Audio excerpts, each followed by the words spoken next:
ወከባ በአንድም በሌላ በኩል ቢቀጥልም ወዳጆችን እያፈራን የተለያዩ ሀገራት ድጋፋቸውን እየገለጹና ከኢትዮጵያ ጎን መቆማቸውን እየገለጹ መሆኑን ባሳለፍነው ሳምንት ተመልክተናል። በዚህ ሳምንት ከተደረጉ ዲፕሎማሲያዊ እንቅስቃሴዎችና ከተገኙ ስኬቶች አንዱ በሴኔጋል ዋና ከተማ ዳካር በተደረገው የቻይና አፍሪካ ትብብር ፎረም ላይ የኢትዮጵያ የተሳተፈችበት ፎረም ላይ የተደረገው ጉባኤ ላይ የተገኘ ውጤት እንደ ዲፕሎማሲያዊ ስኬት ሊቆጠር የሚችል ነው። በቻይና በኩል የቀረበው የልማት አቅጣጫ በተለይም በቻይና ፕሬዚዳንት የቀረበው የልማት አቅጣጫ ለአፍሪካውያን በተለይም ለኢትዮጵያ ትልቅ ትርጉም ያለው ነበረ። በፕሬዚዳንቱ ባስቀመጡት መሰረት የልማት አቅጣጫ መሰረት አዲስ የንግድ ትስስር እንደሚፈጠር ወይም ግሪን ሌንስ የሚባል የንግድ ትስስር እንደሚጀመር ገልጸዋል። በዚህ የግሪን ሌንስ የልማት የንግድ ትስስር ምክንያት የአፍሪካውያንና ኢትዮጵያውያን የግብርና ምርታቸውን ያለ ቀረጥ በዜሮ ታሪፍ ማለት ነው ወደ ቻይና መላክ እንደሚችሉ ቃል ተገብቷል። ይህ ለኢትዮጵያ ኢኮኖሚ ልማትና እድገት ትልቅ ትርጉም ያለው ነገር ነው። ምክንያቱም ኢትዮጵያ በዋናነት ወደ ውጭ የምትልከው ግብርና ምርት በመሆኑ ቻይናም ካላት የህዝብ ቁጥር አንፃር ወደ ቻይና በመላክ የውጭ ምንዛሬ የሚገኘው የውጭ ምንዛሬ ከፍተኛ ሊሆን ስለሚችል ይሄ በአሁኑ ወቅት በተለይም የተለያዩ ኢኮኖሚያዊ ጫናዎች በሚደረጉበት ጊዜ እንደዚህ አይነት ዲፕሎማሲያዊ ስኬቶች መገኘታቸው ትልቅ ትርጉም እንዳለው ተደርጎ ነው የሚቆጠረው። ይሄ በኢትዮጵያ ለኢትዮጵያ ብቻ የተባለ ሳይሆን በአጠቃላይ ለአፍሪካውያን የተደረገ ቃል የተገባበት መድረክ ስለሆነ ይሄ ትልቅ ስኬት ነው የሚቆጠረው። በተያያዘም የኢትዮጵያ ልኡካን ቡድን በተለይም በውጭ ጉዳይ ሚኒስቴር ዴኤታ በአምባሳደር ሬድዋን ሁሴን የተመራው ልኡካን ቡድን በሴኔጋል ዳካር በመገኘት ወቅታዊ የኢትዮጵያ ነባራዊ ሁኔታን ለዓለም አቀፍ ማህበረሰብና ኢትዮጵያ ወንድሞቻችን አብራርተዋል። የተደረጉ ዲፕሎማሲያዊ ጫናዎችና ወከባዎችም ምን እንደሚመስሉ አጠቃላይ በኢትዮጵያ ላይ እየተደረገ ያለው ጫና ምን እንደሚመስል ለወዳጆቻችን ለማስረዳት ችሏል። በዚህ ሳምንት ሌላው ዲፕሎማሲያዊ እንቅስቃሴ የቻይና ውጭ ጉዳይ ሚኒስቴር ዋንግ ኢትዮጵያ መጎብኘታቸው ነው። ይሄም በዚህ ሳምንት በዚህ ወቅት መደረጉ እንደ ትልቅ ስኬት የሚታይ ነው። ምክንያቱም አንዳንድ ኤምባሲዎች ተቀማጭነታቸውን አዲስ አበባ ያደረጉ ኤምባሲዎች የውጭ ዜጎች ኢትዮጵያ ለቀው እንዲወጡ የውጭ ተቋማት ትላልቅ ተቋማት ኢትዮጵያ ለቀው እንዲወጡና ተቀማጭነታቸው ወደ ሌላ ሀገር እንዲያደርጉ ውጥወታ በሚደረግበት ወቅት በቻይና ውጭ ጉዳይ ሚኒስቴር ኢትዮጵያን መጥቶ ከመጎብኘታቸውም በላይ ኢትዮጵያ የራሷን ችግር ለመፍታት አቅም ችሎታም ስልጣኔም ያላት ሀገር መሆኑንና በኢትዮጵያ ላይ እምነት እንዳላቸው መግለጻቸው ኢትዮጵያ አሁንም በርካታ ወዳጆች እንዳላትና ከኢትዮጵያ ጎን የሚሰለፉ ቅርብ ወዳጆች እንዳሏት አመላካች ስለሆነ ይህም እንደ ዲፕሎማሲያዊ ስኬት የሚቆጠር ነው። በሌላ በኩል ባለፈው ሳምንትም እንዳነሳ ነው በኢትዮጵያውያንና ትውልደ ኢትዮጵያውያን የተጀመረው የበቃ ወይም የኖሞር ዘመቻ ተጠናክሮ ቀጥሏል። ብዙ ወዳጆች አፍሪካውያን አሜሪካውያን እና ሌሎች ዜጎች ታዋቂ ግለሰቦች፣ አርቲስቶች፣ ተመራማሪዎች ዘመቻውን ተቀላቅለዋል። በዚህ ዘመቻ በኢትዮጵያ ላይ የሚደረግ ጫና የሚደረግ የሚዲያ ጦርነት የፕሮፓጋንዳ ጦርነት ተቀባይነት እንደሌለውና ጣልቃ ገብነት እንዲቆም ኢትዮጵያ ነባራዊ ሁኔታን የሚያንጸባርቁ መፈክሮች ተሰምተዋል። ይህ እንደ ትልቅ ስኬት የሚታሰብ ነው። ከዚህም በላይ የኢትዮጵያን ነባራዊ ሁኔታ ከመግለጽም በላይ ኢትዮጵያውያንና ትውልደ ኢትዮጵያውያን የጀመሩት ሀብትን የማሰባሰብ ስራ አጠናክሮ ቀጥሏል። በተለያዩ መንገዶች ያሰባሰቡትና ለተፈናቀሉ በግጭቱ ምክንያት ለተጎዱ ወገኖች ለማድረስ እያደረጉ ያለው እንቅስቃሴ የሚያበረታታ ነው። በዚህ አጋጣሚ የጠቅላይ ሚኒስትር ጽሕፈት ቤት ባቀረበው ጥሪ መሰረት 1 ሚሊዮን ኢትዮጵያውያንና ትውልደ ኢትዮጵያውያን በቀጣይ በሚከበሩ የህዝብ በዓላት ላይ እንደሚገኙ ጥሪ ተላልፈዋል።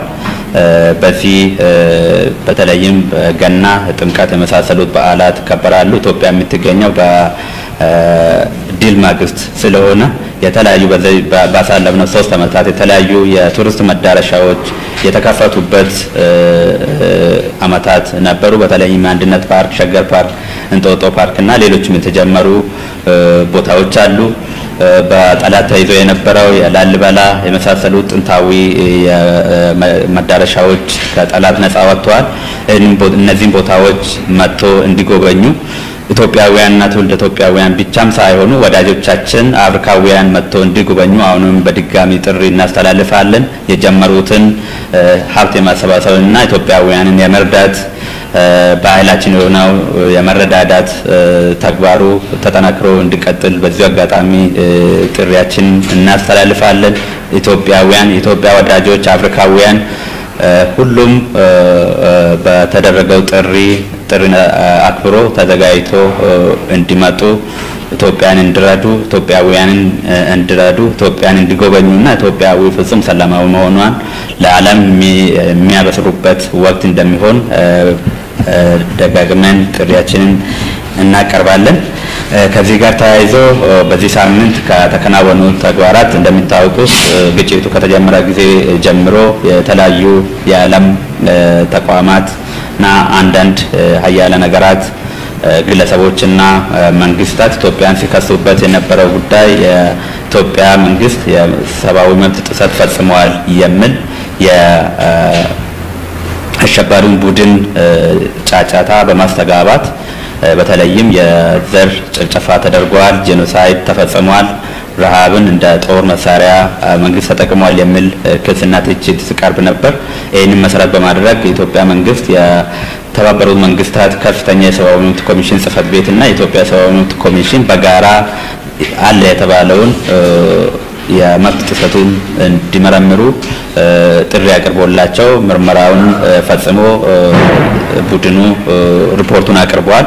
በሪፖርቱ መሰረት ምንም አይነት በመንግስት የተፈጸመ የዘር የመጨረስ ወይም ጄኖሳይድ እንዳልተፈጸመ አረጋግጠዋል። ረሃብ እንደ ጦርነት መሳሪያ ተደርጎ ስራ ላይ አልዋለም የሚል መደምደሚያ ላይ ደርሰዋል።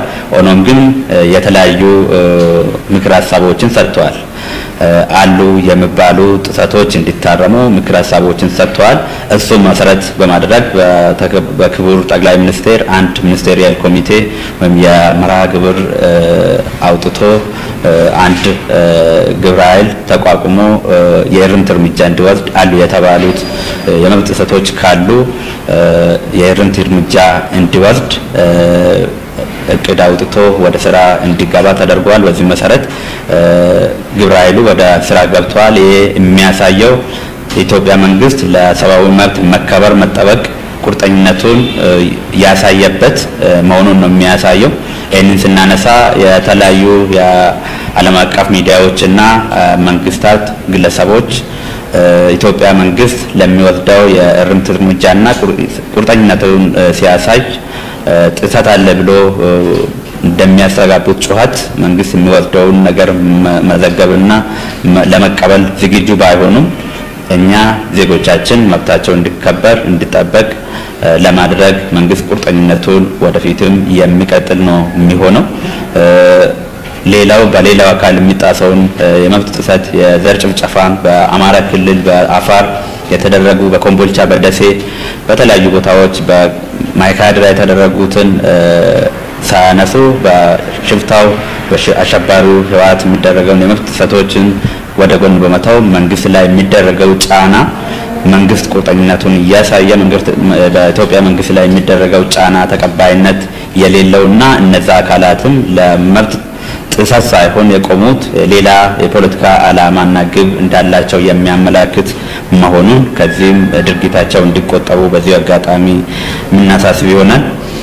ሌላው በአሉታዊ የምንመለከተው ዲፕሎማሲያዊ እንቅስቃሴ አድርገን የምንመለከተው በዚህ ሳምንትም እንደተለመደው አንዳንድ ኤምባሲዎች አሁንም የኢትዮጵያ ሰላም የጸጥታ ሁኔታ የአዲስ አበባ የጸጥታ ሁኔታ አሳሳቢ ደረጃ ላይ እንዳለ በማስመሰል ጥሪያቸውን በየቀኑ ጥሪያቸውን ሲያቀርቡ ነው የሚውሉት። ማስጠንቀቂያዎች፣ ማሳሰቢያዎች በመውጣት ላይ ነው የሚገኘው። ይሄ ኢትዮጵያ ካለችበት ነባራዊ ሁኔታ አዲስ አበባ አሁን የምትገኝበት የጸጥታ ሁኔታ እጅግ የተረጋጋ ከማንኛውም ጊዜ በላይ ጸጥታ የተጠበቀበት ሁኔታ ላይ ስለምትገኝ እንደዚህ አይነት ጥሪዎች ለአገራት ከሀገራት ተቋማት ለትላልቅ ሀገራት ተቋማትና ኤምባሲዎች የማይጠበቅ መሆኑን የምናነሳ ሆኖ በአሁኑ ወቅት አዲስ አበባ ከሌሎች አገራት ከተሞች በተሻለ ደረጃ የጸጥታ ሁኔታ ተረጋግጦ ነው የሚገኘው። ማንኛውም ዜጋ የማንኛውም ሀገር ዜጋ ኢትዮጵያ መጥቶ ጎብኝቶ ቆይቶ ሰርቶ መውጣት የሚችልበት ሁኔታ ላይ ስለምትገኝ ዜጎቻችን ምንም ነገር ስጋት ሳይገባቸው በውጭ የሚኖሩትም ከቅርብም ከሩቅም ኢትዮጵያ መጎብኘት እንደሚችሉ የኢትዮጵያ ሰላም የተረጋገጠ መሆኑን እንዲገነዘቡ እንፈልጋለን። ወደፊትም በቀጣይ በሚከበሩት ህዝባዊ በዓላት ላይም በሙሉ ኮንፊደንስ ኢትዮጵያን መጥቶ እንዲጎበኙ፣ ኢትዮጵያውያን እንዲረዳዱ፣ ኢትዮጵያን እንዲያስተዋውቁ፣ የኢትዮጵያን ሰላምና ጸጥታ ለዓለም ማህበረሰብ እንዲያስተዋውቁ ጥሪያችን እናስተላልፋለን። የዛሬውን መርሃ